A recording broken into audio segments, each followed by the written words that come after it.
Mic check.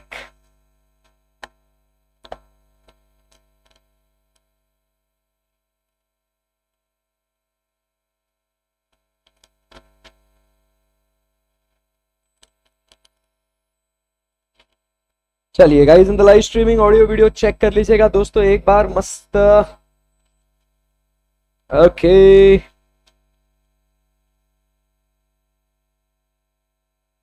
सो आज जो है हम लोग स्टार्ट करने वाले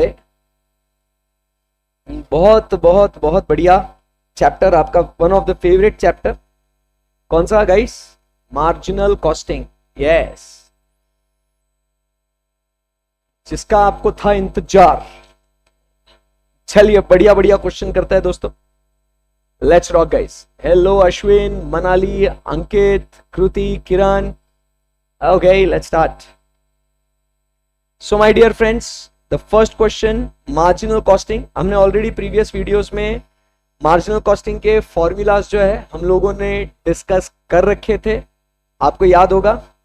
और अब जो है हम लोग बात कर रहे हैं about what, questions of marginal costing. काफी गहराई में, विस्तार में हमें इसे पढ़ना है। Let's start. ध्यान से, एकदम अच्छे से। अ कंपनी मैन्युफैक्चर्स टू, आज के क्वेश्चंस नेक्स्ट लेवल, मजा आएगा। मतलब आप बोलोगे भैया सर कहां से है ये क्वेश्चंस, क्या है? Let's rock. A company manufactures two types of herbal products, product A and B. So it budget shows the profit figures after apportioning the fixed joint cost of rupees 15 lakhs in the proportion to the number of units sold. तो ये fix cost जो अपन बांट रहे हैं, it is based on what, the number of units sold. तो profit है, selling price है, PV ratio है।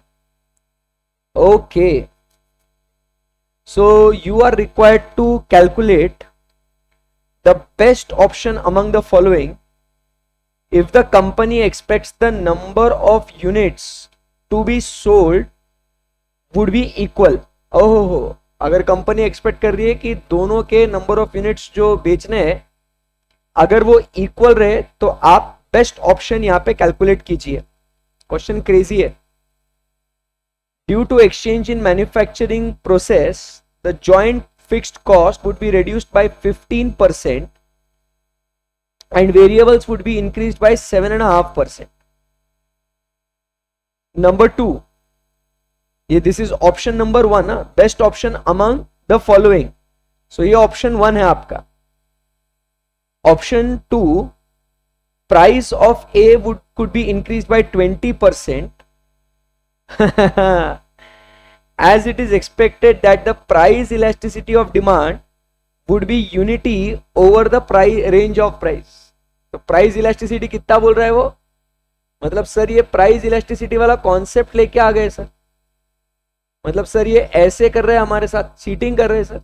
इलास्टिसिटी सर बचपन में खत्म हो चुका था ना अपना सर। आ जाओ आ जाओ। And simultaneous introduction of both the options, simultaneous introduction of both the options, namely 1 and 2 above, कि अगर ये भी होगा वो भी होगा तो क्या होगा। चाहता हूं मैं आपकी क्या करें, इस क्वेश्चन को आप थोड़ा इत्मीनान से सोचे समझे एंड फिर हम लोग क्या करते हैं, इसको ट्राई करते हैं सॉल्व करने के लिए। Fix cost is reduced by 15%, ठीक है, and variable would be increase by 7.5%। Profit आपको दिया हुआ है 1,50,000। पीवी रेशियो आपको दिया हुआ है, सेलिंग प्राइस दिया हुआ है, नंबर ऑफ यूनिट्स नहीं दिए हुए। पहले इधर ओरिजिनल डेटा का जरा अपन फिगर आउट करते हैं कि क्या है भाई। ओके, बताओ बताओ बताओ। 15 लाख का फिक्स्ड कॉस्ट है अपना।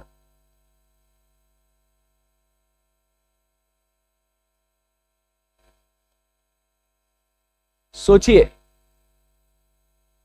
समय दे रहा हूं आपको 4 मिनट्स। थिंक।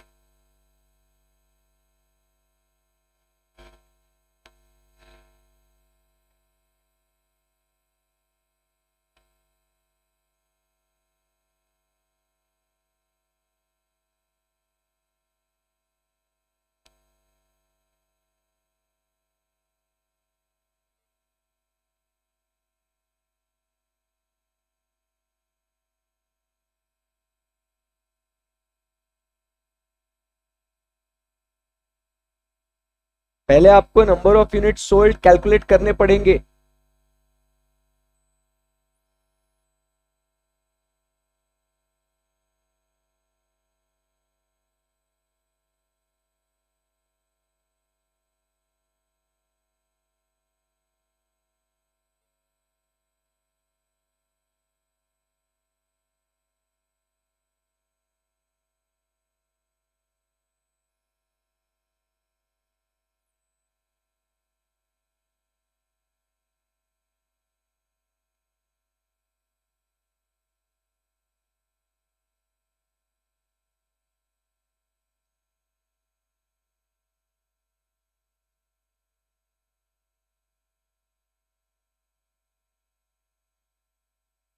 आ रहा है क्या?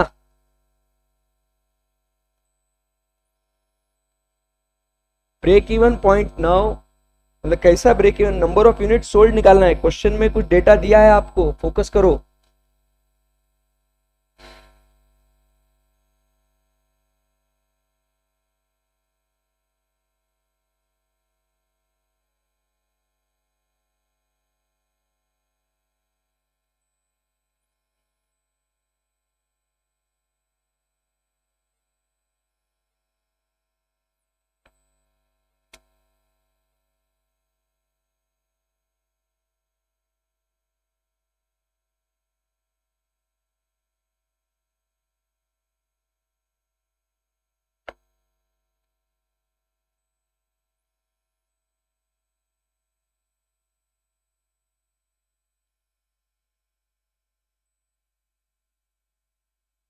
चलिए चलिए, ट्राई कीजिए, come on, don't give up. Exam में आने वाला क्वेश्चन नहीं है।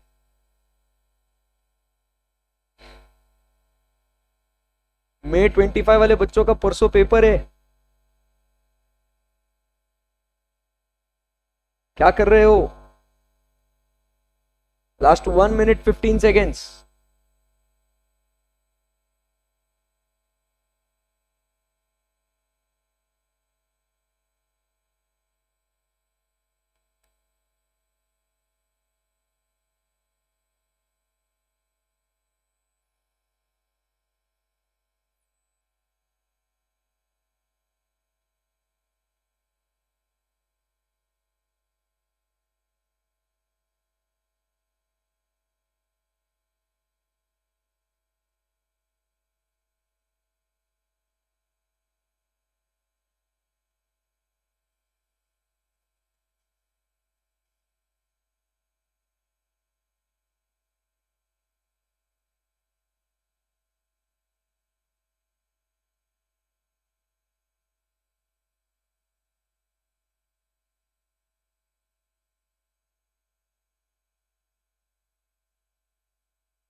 चलिए, सो my dear friends,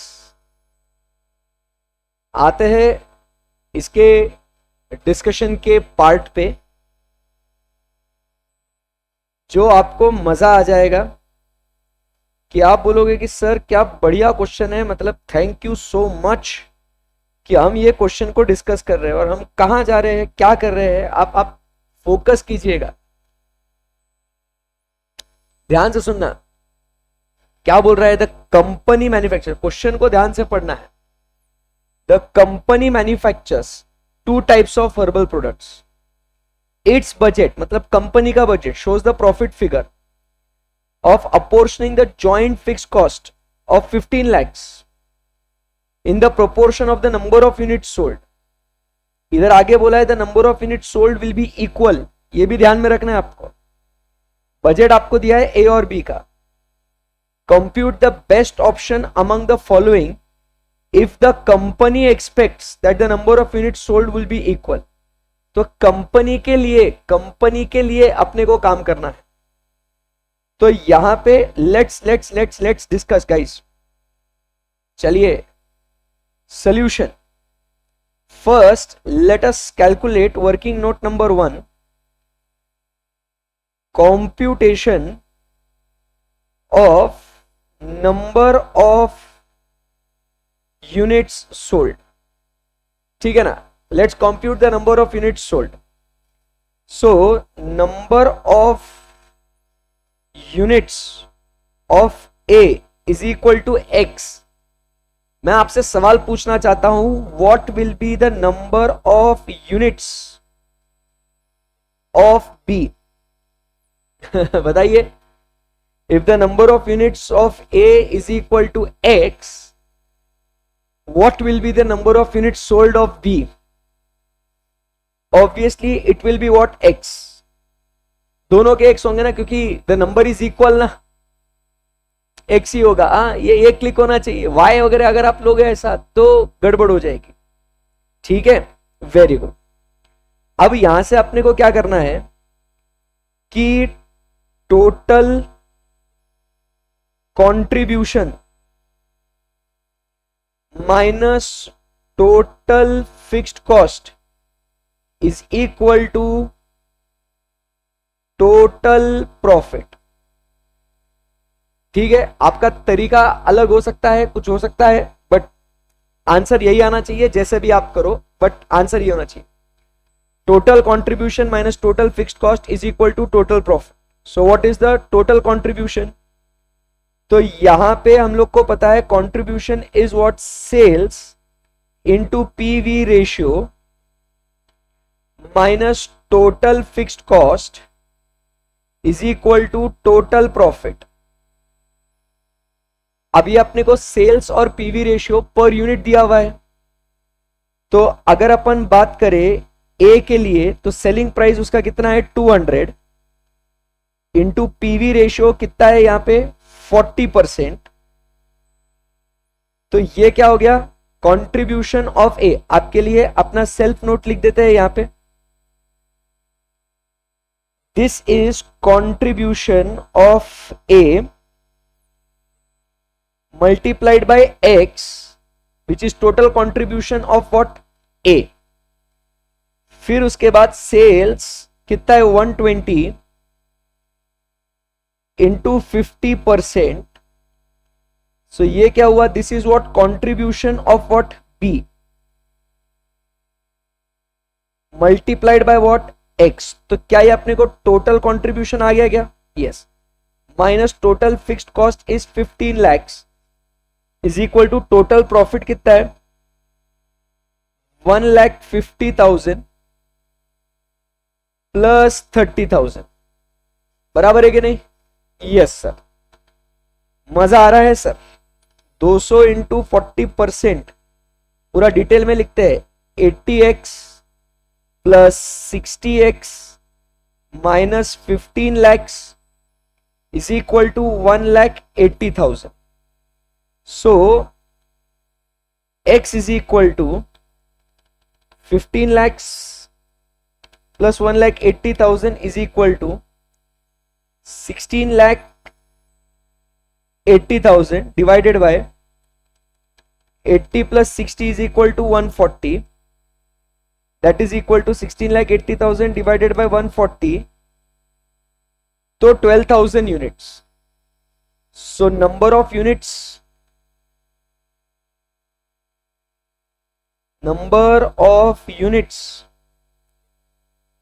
of A is equal to 12,000. Number of units of B is equal to 12,000. Correct है? अब यहां पे आपको नंबर ऑफ यूनिट्स मिल गए, तो अब हम क्या कर सकते हैं? परम्यूटेशन कॉम्बिनेशन करके हम लोग क्या करेंगे? अभी जो 3 ऑप्शंस में का बेस्ट ऑप्शन कंपनी के लिए जो प्रॉफिट है वो हम लोग कैलकुलेट करेंगे। ठीक है, सो मजा आ रहा है आपको? इवैल्यूएशन ऑफ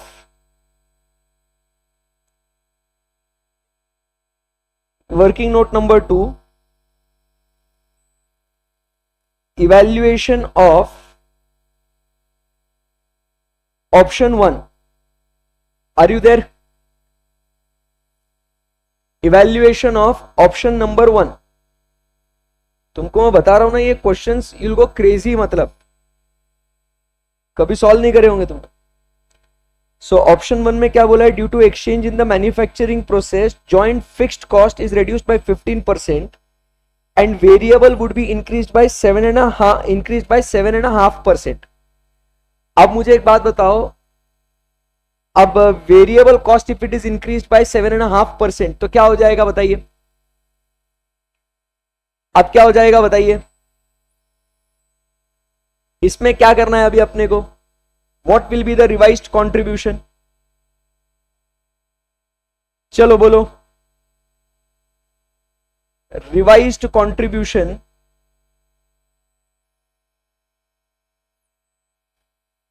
ऑफ ए कितना हो जाएगा बताओ, सेल्स इंटू पीवी रेशियो बराबर है, आपका आ गया कंट्रीब्यूशन जो कितना था 120, बराबर है कि नहीं। सो क्या हो जाएगा, यहां पे वेरिएबल कॉस्ट मिल सकता है क्या अपने को, मिल सकता है ना अपने को। अगर मैं आपको थोड़ा सा लॉन्ग कट से समझाऊं तो आप अगर देखोगे तो इधर लिखता हूं ए के लिए और यहां पे लिखता हूं बी के लिए, तो यहां पे सेल्स अपने को पता है ये कितना है 200 एंड ये अपने को पता है कितना 120। फिर अब यहां पे अपने को पता है कि वेरिएबल कॉस्ट एंड यहां पे कंट्रीब्यूशन, अब टोटल कंट्रीब्यूशन हम लोग निकाल सकते हैं और नंबर ऑफ यूनिट से अगर डिवाइड करें तो कंट्रीब्यूशन पर यूनिट मिल जाएगा क्या अपने को, मिल जाएगा सर, 200 इंटू 40% इंटू मतलब पर यूनिट तो 80 है ना अपना, सो कंट्रीब्यूशन 80 तो आ गया ना अपने को, तो वेरिएबल कॉस्ट कितना है अपना 120 वेरिएबल कॉस्ट आ गया, बराबर है कि नहीं। अब फिर वो क्या बोलता है कि it is increase by what 7.5%, so revise contribution of A कितना हो जाएगा 200 माइनस 120 प्लस 7.5%, दैट इज 129। समझा 129 का कैलकुलेशन समझा आपको, हाँ किया कैलकुलेट बता रहा हूं। सो कंट्रीब्यूशन अपना आया कितना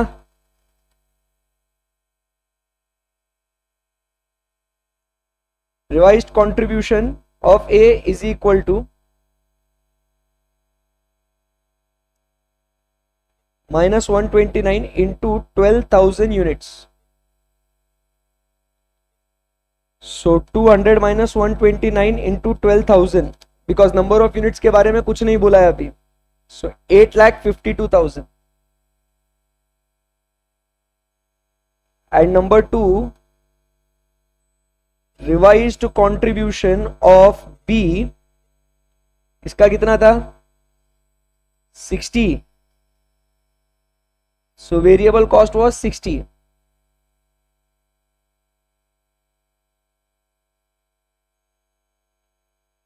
so this is 120 minus 60 plus 7.5%, 64.5 into 12,000 units, so it is 120 minus 64.5 into 12,000 is 6,66,000, so ये आ गया total contribution,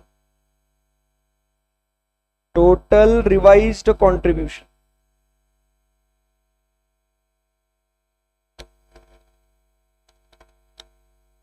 so it is 15,18,000।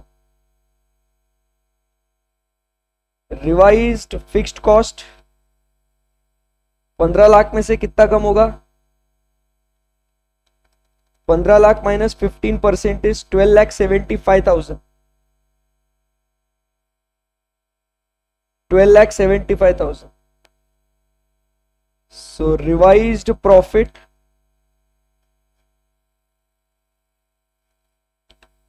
$15,18,000 minus करेंगे तो 2,43,000, एग्जिस्टिंग प्रॉफिट कितना था अपना 1,80,000। सो इससे अपने को इंक्रीज इन प्रॉफिट 63,000। सो ये आपका ऑप्शन नंबर 1 का इवैल्यूएशन जमा गया आपको। अभी दूसरा ऑप्शन प्राइस इलास्टिसिटी वाला खेल खेलना है अपने को। 63,000 का extra marginal extra profit over and above existing. Working note number 3, evaluation of option 2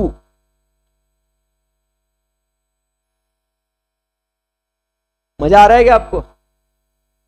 बहुत बच्चों के मैसेज आए मेरे को, बोले सर क्या कमाल हो रहा है ये क्लास में, मतलब बहुत एक खूबसूरत मजा आ रहा है। चलिए सो अभी क्या करना है अपने को, price of A could be increase by 20% as it is expected that the price elasticity of demand would be unity over the price range। so क्या करना है बताओ, price of A could be increased, बताओ elasticity में होता क्या था sir? बोलिए।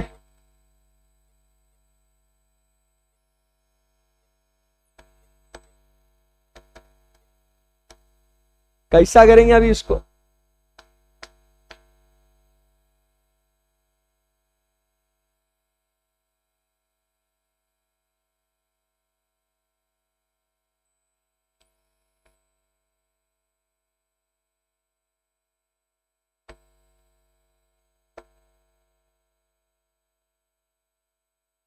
क्या करना है इसमें?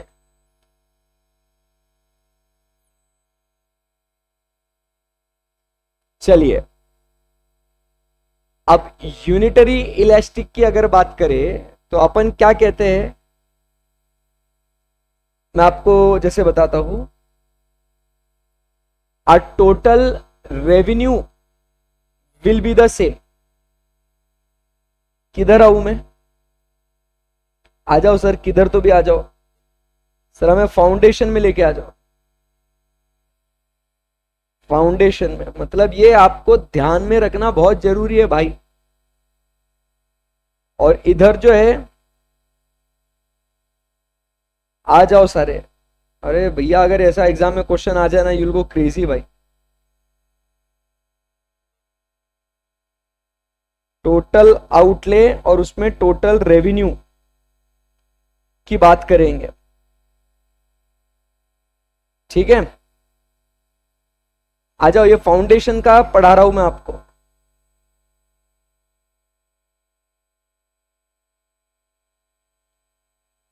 बोलो ना सर, आप बहुत अच्छा काम कर रहे हो, बोलो ना बोलो ना। मैं तो डायरेक्ट एंट्री वाली हूं, फिर तो अभी ध्यान दो। क्या कह रहा है? If the demand for good is unit elastic, the price elasticity of demand is equal to 1। वो क्या कहता है? An increase in the price और decrease in the price does not change the total revenue. आप price बढ़ाइए या आप price घटाइए, it will not change the total revenue. In this case the quantity effect and the price effect exactly balance each other. बोलिए बोलिए। सो अगर ये unit elastic है तो क्या हो रहा है यहां पे? यूनिट इलास्टिक है तो इंक्रीज और डिक्रीज, इस लाइन पे आप नोटिंग कर लीजिएगा, इंक्रीज इन द प्राइस और decrease in the price does not change the total revenue. लिखो लिखो, does not change the total revenue. Total revenue will not change. तो करे क्या सर इसका? आ जाइए इधर, इवैल्यूएशन ऑफ ऑप्शन नंबर 2। सो यहां पे अपन क्या कर रहे हैं कि रिवाइज्ड कंट्रीब्यूशन अभी अपन निकालेंगे। तो यहां पे लिखते हैं budgeted revenue, budgeted revenue of A, वो कितना हो जाएगा 200 प्लस 20%, ये प्राइस वो बढ़ा दिया अपन ने, बराबर है कि नहीं, इनटू यूनिट्स कितने बेचे थे अपन ने 12,000, तो रेवेन्यू बढ़ाया ना, मतलब प्राइस बढ़ाया ना अपन ने, इंटू 12,000 करेंगे तो बजटेड रेवेन्यू कितने हो जाएगा यहाँ पे 200 प्लस 20%, 240 इंटू 12,000, ठीक है ना, नहीं गलत हो गया है, बजटेड रेवेन्यू पहले original revenue, budgeted revenue of A कितना है 200 इंटू 12,000 यूनिट्स, ये पहले का रेवेन्यू है, so 200 into 12,000 is equal to 24 lakhs, 24 lakhs, no no ना आप समझिए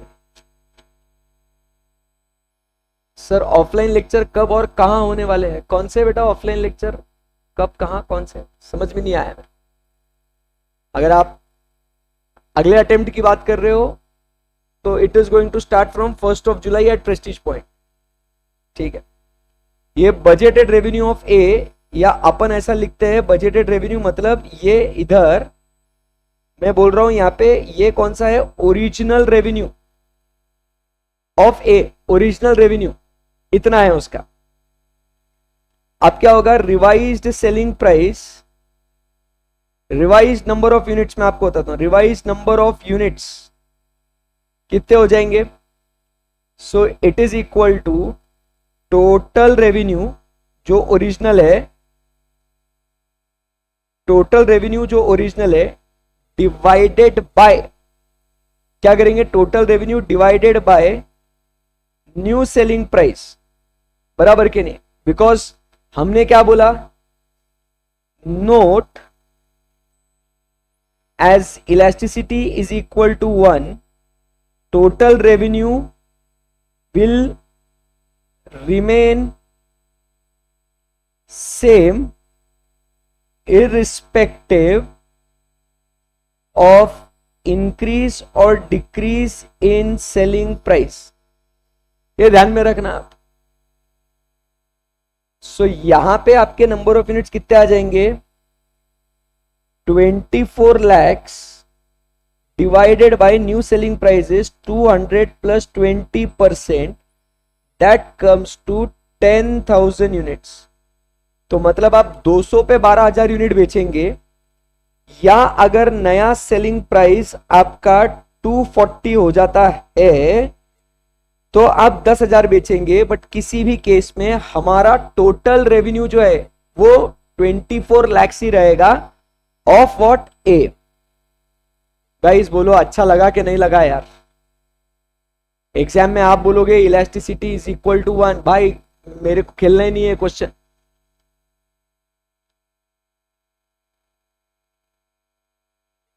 है कि नहीं, जोरदार बात है कि नहीं है।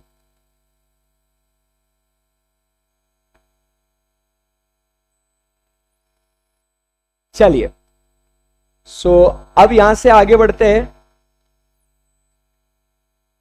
सो यहां पे आपका टोटल रेवेन्यू तो उतना ही रहेगा, बराबर है कि नहीं। अब यहां पे आपने को क्या करना है रिवाइज्ड कंट्रीब्यूशन निकालना है। ये नंबर ऑफ यूनिट्स तो मिल गया अपने को 10,000। सो अब यहां पे लिखेंगे what is the revised contribution. Number of units तो मिल गए, revised contribution will be equal to क्या हो जाएगा 10,000 यूनिट्स इनटू सेलिंग प्राइस कितना है, मतलब revise contribution into selling price is 240 minus variable cost तो अपने को पता है ना 120 है। सेलिंग प्राइस चेंज हो रहा है बॉस, वेरिएबल कॉस्ट तो सेम ही रहेगा ना। हाँ वेरिएबल कॉस्ट तो इसमें गड़बड़ मत करना, सेलिंग प्राइस चेंज हो रहा है, वेरिएबल कॉस्ट तो सेम ही रहेगा ना, नहीं तो बच्चा क्या कर लेगा वेरिएबल कॉस्ट चेंज कर देगा। No no no, variable cost will remain the same. So 240 minus 120, कोई नहीं कराता ये सब। ऐसे लोग बोलते हैं ऐसे क्वेश्चन एग्जाम में नहीं आते, पागल है क्या? अरे ये आईसी है क्या? आरटीपी में का क्वेश्चन है ये, आरटीपी में का क्वेश्चन है ये, बताओ। So 240 minus 120 into 10,000, so revised contribution is equal to 12 lakhs। आया क्या बात समझ में? और अब इसका एग्जिस्टिंग कंट्रीब्यूशन कितना था? ए का एग्जिस्टिंग कंट्रीब्यूशन कितना था? 80 into 12,000, that was 9,60,000।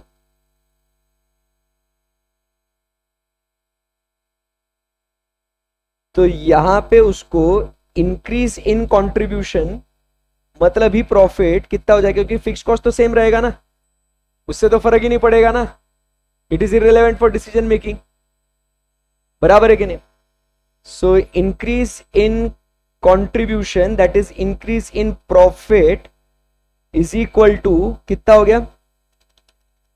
12 lakh minus 9,60,000 is equal to rupees 2,40,000। सिर्फ ए के वजह से, क्योंकि फिक्स कॉस्ट तो एज इट इज उतना ही रहेगा ना, तो उसमें तो कोई फर्क नहीं पड़ेगा। आप पूरा कैलकुलेट करके देखोगे तो आपको आ जाएगा। सो इंक्रीज इन प्रॉफिट डायरेक्टली आपको आ जाएगा इतना 2,40,000। Sir 70K big fan. आज 70,000 सब्सक्राइबर हो गए भाई, आप लोगों के प्यार से, आप लोगों के सपोर्ट से। Today we have crossed the 70,000 mark. I am so happy. Yes, चलिए आपको ऑप्शन नंबर 2 समझ में आएगा?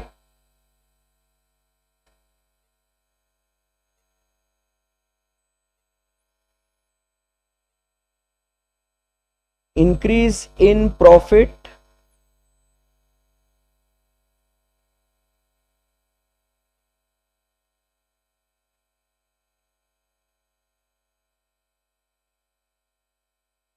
increase in profit is 2,40,000। Clear है एकदम? ऑप्शन नंबर 2 में कोई क्वेरी है क्या? ये इसको ध्यान से, इलास्टिसिटी वाला ध्यान में रखना। ये वाला नोट आपके लिए जिंदगी बदल देगा आपकी। आने दो अभी ऐसे एग्जाम में क्वेश्चन, डर नहीं लगता साहब, मजा आ रहा है। अभी क्या बोल रहा है? दोनों साइमल्टेनियसली अभी अपने को काम करना है।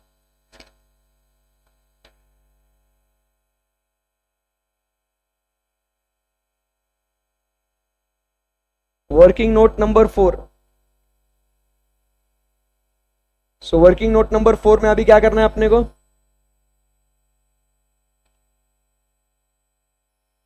Evaluation of option number 3। चलिए, चलो चलो चलो बच्चों, let's study, focus on the study, come on. So अभी क्या बोलना है अपने को? दोनों रिवाइज्ड कंट्रीब्यूशन फ्रॉम ए। आप बताइए कितना होगा रिवाइज्ड कंट्रीब्यूशन फ्रॉम ए? दोनों चीजों को ध्यान में रखना है अपने को,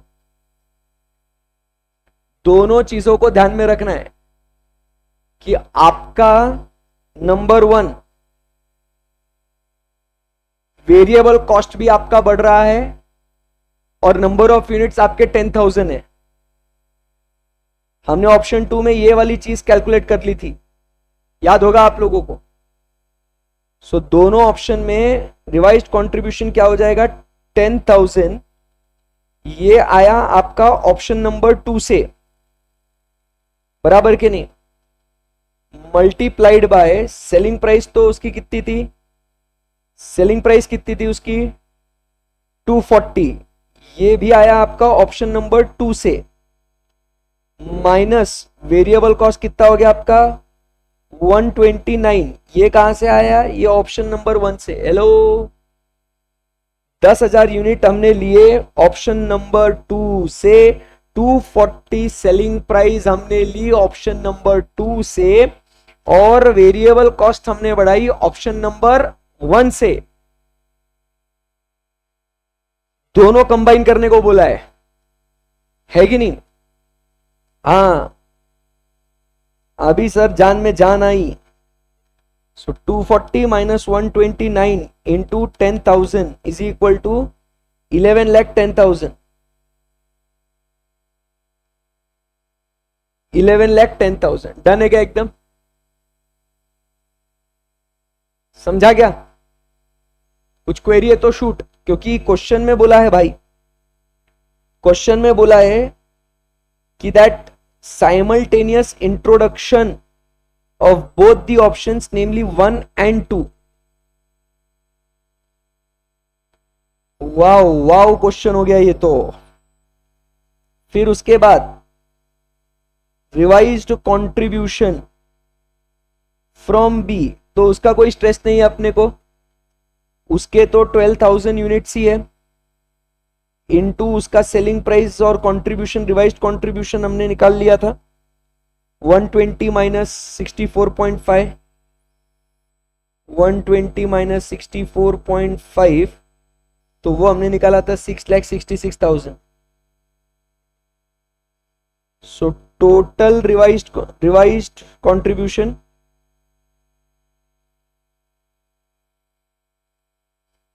plus 6,66,000 17,76,000 minus revised fixed cost कितना था वो 15 लाख माइनस 15% 12,75,000। सो revised profit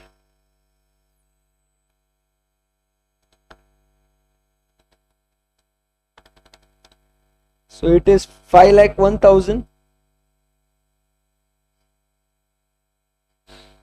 existing profit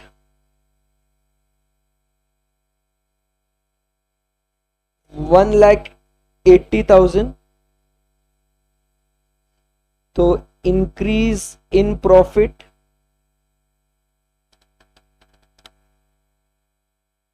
3,21,000।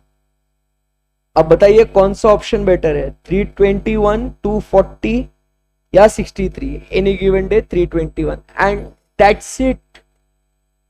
Question समाप्त। इतना प्यारा प्यारा क्वेश्चन।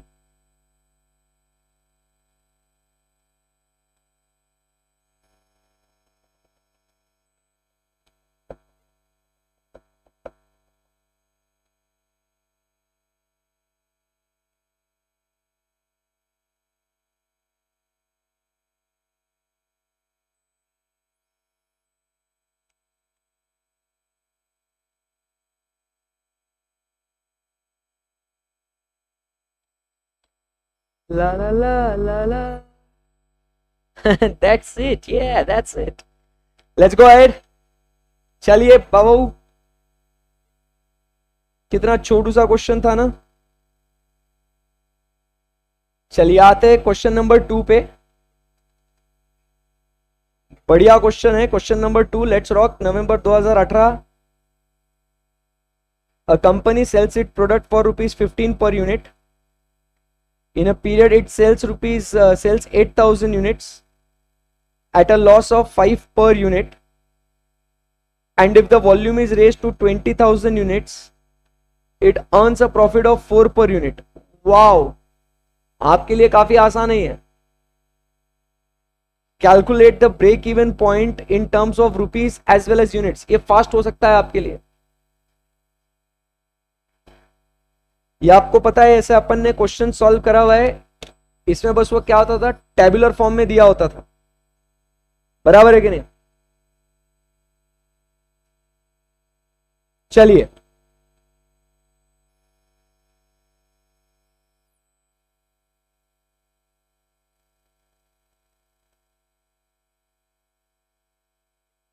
चलो चलो चलो, कैसे करेंगे इसको? पीवी रेशियो इसका निकालना पड़ेगा अपने को। कम ऑन रे गाइस, पीवी रेशियो का फॉर्मूला क्या है यहां पे? Change in profit divided bye change in what? Sales.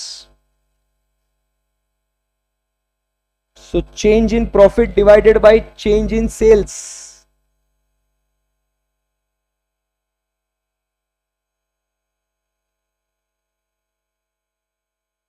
ऐसा आएगा?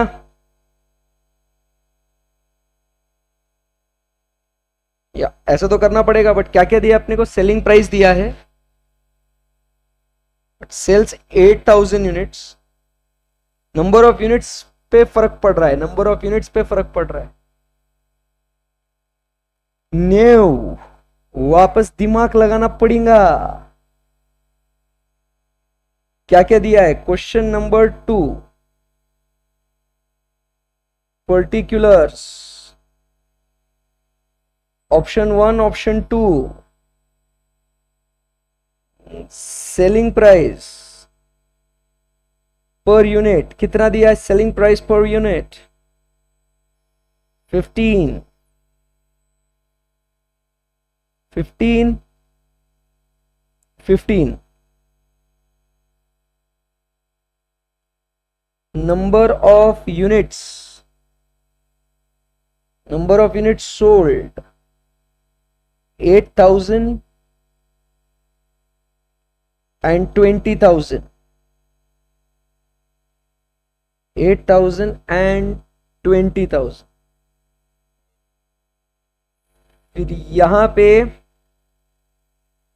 आपको दिया है प्रॉफिट और लॉस। 8000 अगर यूनिट बेचेंगे तो लॉस ऑफ 5 पर unit,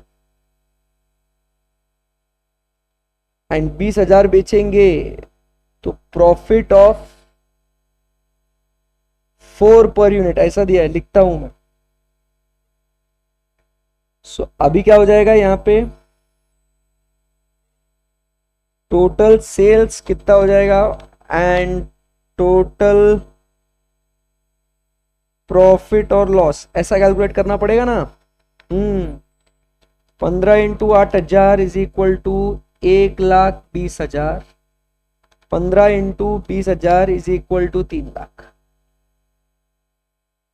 and 8000 into 5 is equal to loss of 40,000, and 20,000 into 4 profit of 80,000। Okay, so आप बताइए क्या करेंगे अपन? So how do we calculate PV ratio? Change in profit divided by change in sales. 80,000 minus 40,000 divided by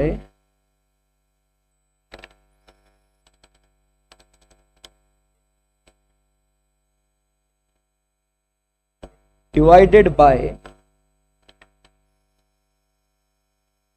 3 lakh minus 1,20,000, which is equal to 1,20,000 divided by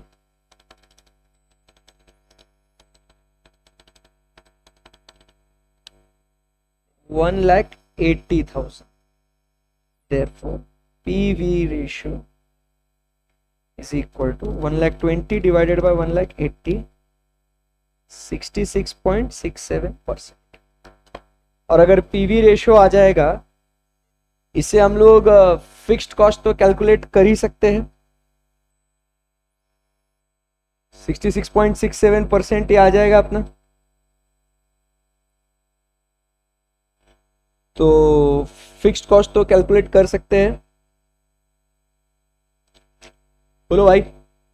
yes, sales into PV ratio is equal to what? Contribution, ऐसा अपन ने लेने का। 20,000 units पे आप क्या बोल रहे हो भाई?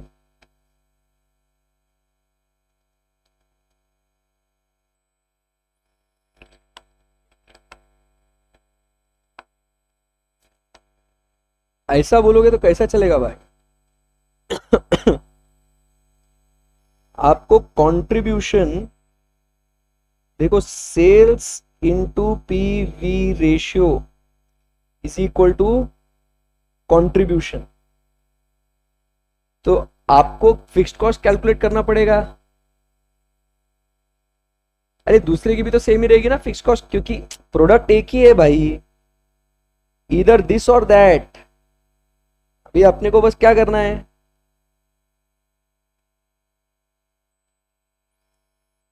ब्रेक इवन पॉइंट कैसा निकालने का, नहीं आ रहा तुमको भाई। Let break even point be X, ठीक है।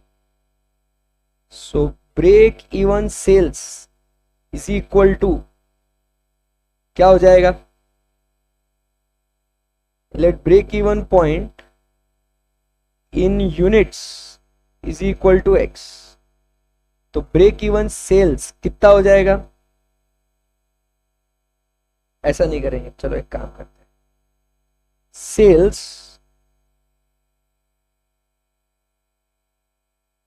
1,20,000, पूरा लॉन्ग कट से चलते हैं, लेस वेरिएबल कॉस्ट एंड इधर लिखते हैं कंट्रीब्यूशन।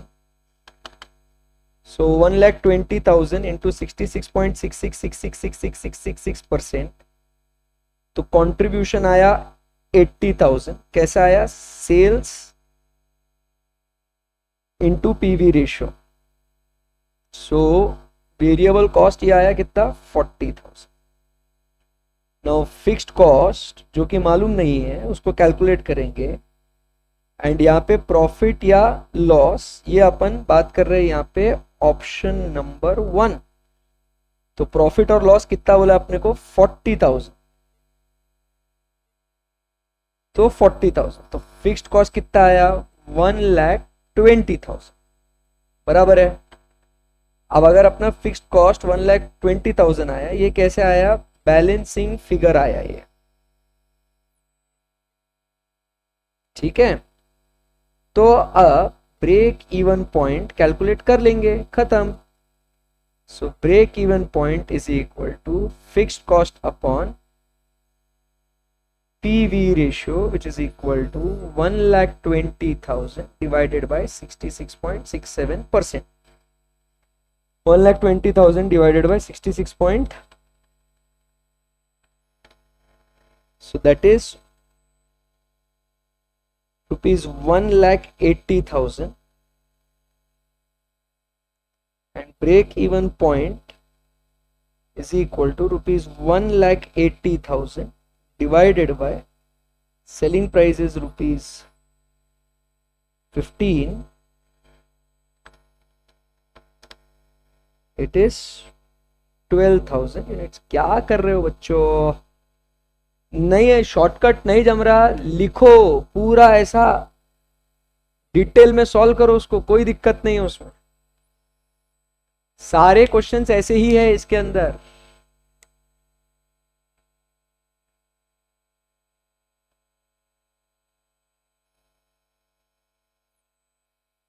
समझ में आया आपको, ऑप्शन 1 ऑप्शन 2 दोनों मिला के अरे ऑप्शन 1 ऑप्शन 2 मतलब ऐसा वो दोनों ऐड नहीं करना है। आप अश्विन क्वेश्चन को समझे ही नहीं। अगर आप देखो सेलिंग प्राइस तो सेम है, वो क्या बोल रहा है, अगर आप 8,000 बेचो तो आपको 40 का घाटा, अगर आप 20,000 यूनिट बेचो तो 80,000 का घाटा। तो आपको इन दोनों के बीच में ये कंपनी क्या बोल रही है, अगर मैं 8,000 बेचूं तो इतना घाटा हो रहा है और 20,000 बेचूं तो इतने का प्रॉफिट हो रहा है, तो इधर मेरे को बता कि कितने यूनिट बेचूंगा तो प्रॉफिट और लॉस नहीं होगा। ऐसा ऐड थोड़ी करना है, पिछले क्वेश्चन जैसा थोड़ी है कि A प्लस B करना ही है। क्या कर रहा है भाई,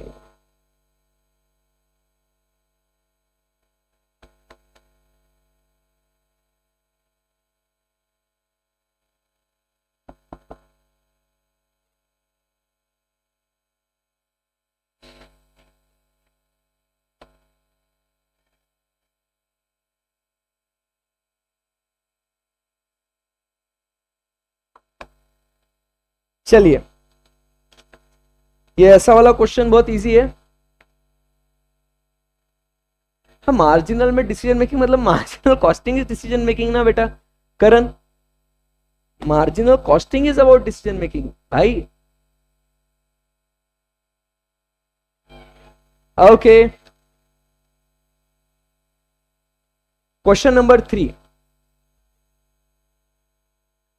ये इजी है, ये सॉल्व करा हुआ है अपन ने क्वेश्चन, मैं आपको बस बेसिक उसका बता दूंगा। MNP limited sold 2,75,000 eight 375 per unit. तो ये आपको ये ध्यान में रखना है, sales minus variable cost is equal to contribution minus fixed cost is equal to profit. ध्यान में रखना है मतलब सर ये आता है हम लोगों को, आप भी ना सर। सो सेल्स मिल जाएगा, सब कुछ हो जाएगा। Variable cost is 175 per unit, तो बाकी कुछ नहीं करना अपने को। फिक्स कॉस्ट है incurred uniformly throughout the year and amount to 3 crore 50 lakhs including depreciation of 1 crore 50 lakhs। There is no ending और बिगिनिंग इन्वेंट्री। तो यहाँ पे सिंपल अपना ब्रेक इवन सेल्स क्वांटिटी ये आपको निकालना है, ब्रेक इवन सेल्स क्वांटिटी। तो ये अपन कैसे करेंगे आपको पता है, फिक्स कॉस्ट डिवाइडेड बाय क्या बोलते हैं उसको, contribution per unit. Fixed cost divided by contribution per unit and cash break even sales quantity मतलब आपको क्या करना है यहाँ पे 3 crore 50 lakhs minus 1 crore 50 lakhs ये आपको लेना है एंड डिवाइडेड बाय आपने क्या करना है, सिंपली कंट्रीब्यूशन पर यूनिट आपने ले लेना है। फिर कैलकुलेट पीवी रेशियो, सो कंट्रीब्यूशन अपॉन सेल्स ये आपका आ गया PV ratio. Compute the number of units that must be sold to earn the income of 25 lakhs। तो आपका desired contribution will be what, fixed cost plus EBIT बराबर divided by contribution per unit। ऐसा आपने करना है। Hello जम रहा है ना ये। एंड फिर उसके बाद ये लास्ट वाला जो है कि आपको प्रॉफिट आफ्टर टैक्स चाहिए 25 lakh, assuming 40% as a tax rate. तो आपको क्या करना है यहाँ पे, प्रॉफिट आफ्टर टैक्स आपको चाहिए 25 लाख। तो इधर आपका आया टैक्स जो कि हो गया 40% and profit after tax is 60%। तो अर्निंग्स बिफोर टैक्स ये आपका आ रहा है 100%। तो इसको आपने क्या करना चाहिए, 25 lakh divided by 60%, which is equal to 25 lakh divided by 60%। सो ये आया अपना 41,66,667।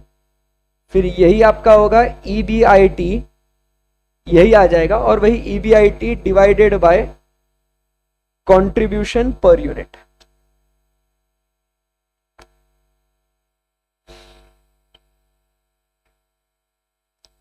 चलिए कुछ क्वेरी डिफिकल्टी हो तो आप पूछ लीजिएगा फटाफट,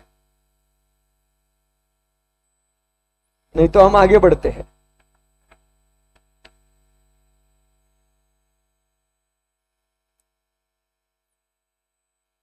मार्जिनल कॉस्टिंग सबसे आसान।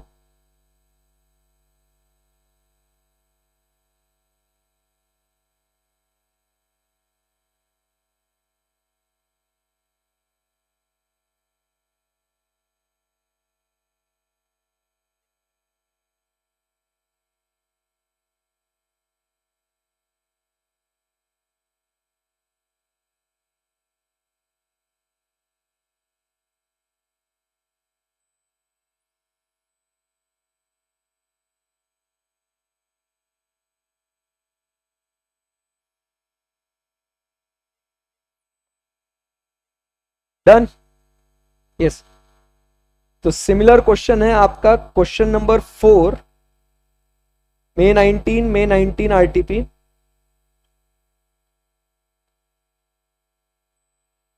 क्वेश्चन नंबर 5 भी ये हमने डिस्कस करा हुआ है रेगुलर क्लास में, इसके बारे में एक बार बातचीत कर लेते हैं। क्वेश्चन नंबर 5 के बारे में रिवाइज हो जाएगा आप लोगों का। A company manufactures and sells product R9. The figures have been collected from the cost records. So आपको बोला direct material, direct labour, factory overheads, administration overheads. इधर आपको ध्यान में रखना है इट इज व्हाट, ये आपको टोटल ऐड करना है. तो सीओजीएस आपको निकालना है. तो टोटल सीओजीएस आपको मिल रहा है यहां पे. एंड फिर सीओजीएस में अगर आप ये ऐड कर दो तो आपको क्या मिल जाएगा, टोटल कॉस्ट आपको मिल जाएगा. अब इसके अंदर क्या करना है आपको, last year 5000 units were sold at ₹185 per unit. ठीक है ना, बस इतना दिया है आपको. From the following determine the total, ये ऐसा आपको बोला गया है. सही है एकदम. सो assume that the administration overheads is related with the production activity. तो इसको आपको कॉस्ट ऑफ गुड सोल्ड मतलब उधर वो लिखा हुआ ही है. तो जरा सोच के बताइए इसको कैसे अपन सॉल्व करते हैं बच्चों.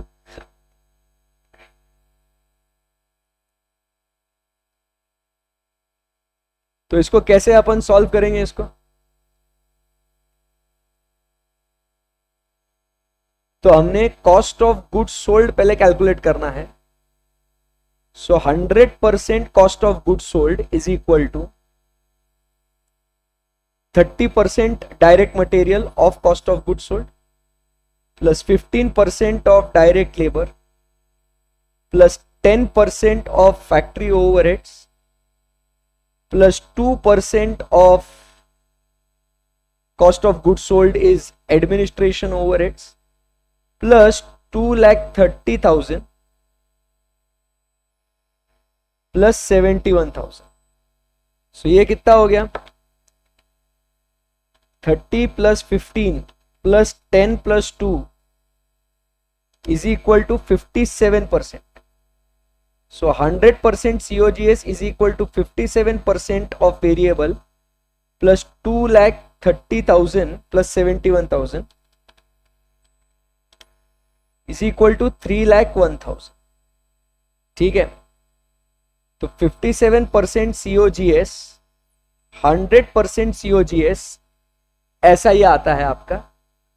तो 100 minus 57, so 43% COGS is equal to 3,01,000.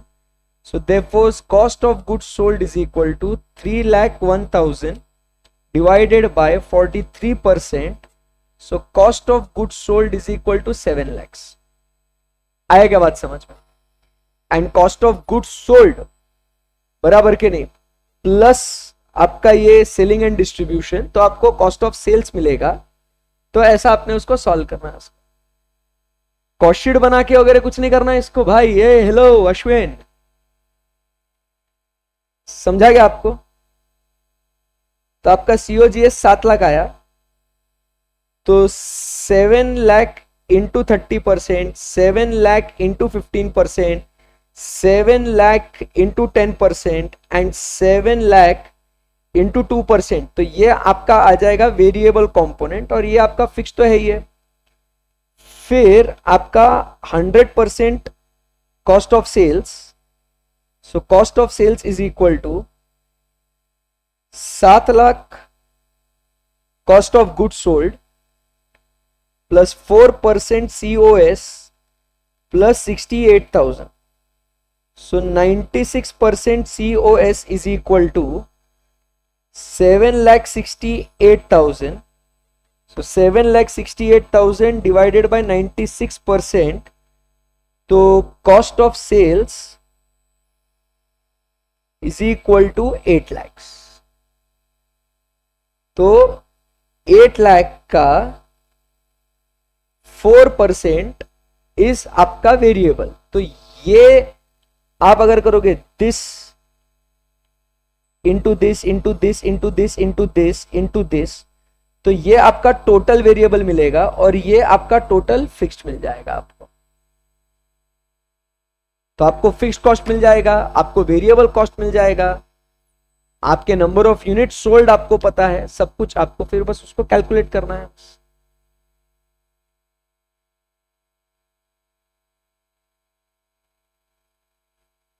Done. कितना इजी है मार्जिनल कॉस्टिंग। वो जो अपना फॉर्मूला वाला जो लेक्चर था उसको आप भूलना मत।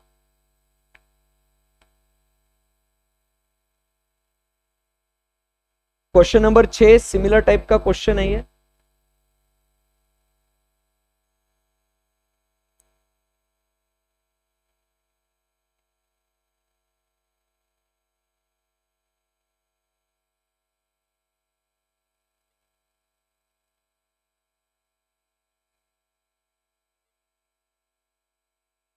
बाकी सब ऐसे सिमिलर क्वेश्चंस है।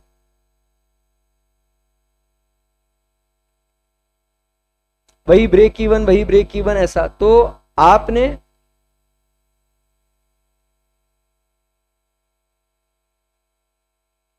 इसका प्रैक्टिस करना है। बहुत इजी क्वेश्चन है इसमें। फॉर्मूलाज आपको याद हो गए तो बस विषय खत्म है।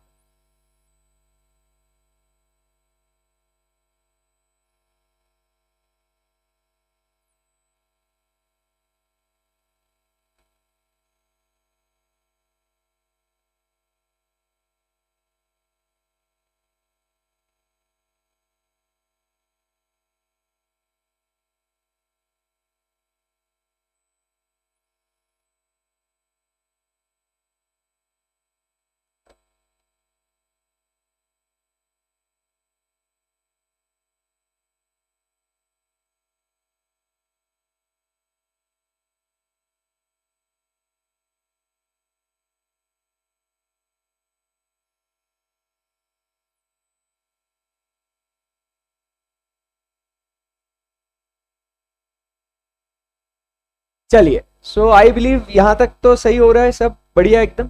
यस, तो